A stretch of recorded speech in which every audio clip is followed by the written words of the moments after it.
നിലമ്പൂരിൽ ഇന്ന് നിശബ്ദ പ്രചരണത്തിന്റെ ദിവസമാണ്. യു.ഡി.എഫ് സ്ഥാനാർത്ഥി ആര്യടൻ ഷൌക്കത്ത് വ്യക്തികളെയും സ്ഥാപനങ്ങളും ഒക്കെ തന്നെ സന്ദർശിക്കുകയാണ്. യു.ഡി.എഫ് സ്ഥാനാർത്ഥിയായ ആര്യടൻ ഷൌക്കത്ത് ഇന്നെങ്ങനെയാണ് പ്രചരണം? ഇന്ന് നമ്മൾ നിശബ്ദ പ്രചരണം പരമാവധി സ്ഥാപനങ്ങളൊക്കെ സന്ദർശിച്ച് ആളുകളെ 1-to-1 കാണാൻ വേണ്ടിയുള്ള ശ്രമമാണ്. കോളേജുകളും സ്കൂളുകളും അതേപോലെ ഒക്കെ സന്ദർശിച്ച് ആളുകളെ കാണാൻ വേണ്ടിയുള്ള ഒരു ശ്രമമാണ്. എന്തായാലും പരമാവധി ആളുകളെ നേരിട്ട് കാണാൻ സാധിച്ചിട്ടുണ്ട്. പിന്നെ എന്തായാലും ഒരു ചരിത്ര ഭൂരിപക്ഷം നിലമ്പൂർ. ഇന്നലെ കൊട്ടിക്കലാശത്തിൽ വലിയ ആവേശം നമ്മൾ കണ്ടതാണ്. അതൊക്കെ തന്നെ ഒരു വലിയ ഭൂരിപക്ഷത്തിന്റെ ഒരു സൂചനയാണോ? കൃത്യമായ സൂചനയാണ്. കാരണം നിലമ്പൂർ തീരുമാനിച്ചു കഴിഞ്ഞു എന്നതിന് കൃത്യമായൊരു സൂചനയാണ്. എന്തൊക്കെയായാലും ഒരു നല്ല ചരിത്ര ഭൂരിപക്ഷത്തിൽ നിലമ്പൂരിൽ വിജയം. കനത്ത മഴയാണ്, അതൊക്കെ ഒരു പോളിങ്ങിനെ ബാധിക്കുമോ?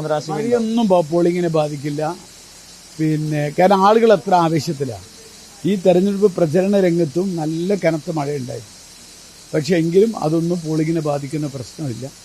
ഒരു നല്ല ഭൂരിപക്ഷം ഉണ്ടാവും, നല്ല പോളിംഗും. അതോടൊപ്പം തന്നെ ഈ CPM സംസ്ഥാന സെക്രട്ടറി MV ഗോവിന്ദൻ കഴിഞ്ഞ ദിവസം പറഞ്ഞത് ഈ RSSുമായി CPM സഖ്യം ഉണ്ടാക്കിയിട്ടുണ്ട് എന്നായിരുന്നു. ഇന്ന് അദ്ദേഹം അതിൽ നിന്ന് മലക്കം പറഞ്ഞിട്ടുണ്ട്. ജനതാ പാർട്ടിയുമായിട്ടാണ് സഖ്യം എന്നാണ് പറയുന്നത്. അടിയന്തരാവസ്ഥ കാലത്ത് ഈ ഒരു തിരഞ്ഞെടുപ്പ് കാലത്ത് ഇത്തരം ഒരു വിഷയം വീണ്ടും സജീവമാക്കുന്നതിൽ എന്തെങ്കിലും രാഷ്ട്രീയ ലക്ഷ്യമുണ്ട് എന്ന് കരുതുന്നുണ്ട്? അതല്ല, ഗോവിന്ദൻ മാഷ് പറഞ്ഞതാണ് ശരി. RSSുമായി നല്ല ജനസംഘം എന്ന് പറയുന്നത് ജനസംഘം അടങ്ങുന്ന ജനതാ പാർട്ടിയുമായി 77 സഖ്യം. അതിനു മുൻപേ ഉണ്ടാക്കിയിട്ടുണ്ട് ജനസംഘം മാത്രമായിട്ട്.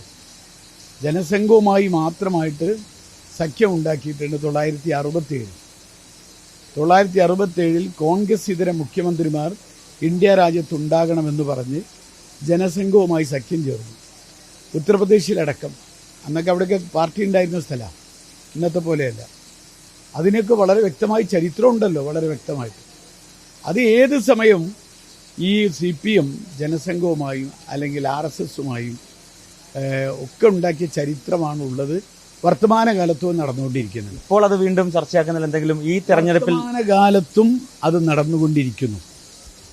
അത് തന്നെയാണ്. ഇത്തരത്തിൽ BJPയുമായും RSSുമായും CPMന് ബാന്ധവമുണ്ട്. അത് ഇപ്പോഴും അത് പ്രസക്തമാണ് എന്നാണ് UDF സ്ഥാനാർത്ഥിയായ ആര്യടൻ ഷൌക്കത്ത് പറയുന്നത്. വീഡിയോ ജേർണലിസ്റ്റ് ഹണി തങ്കപ്പനൊപ്പം നിലമ്പൂരിൽ നിന്നും reporter Arjun Mattannur, in reporter.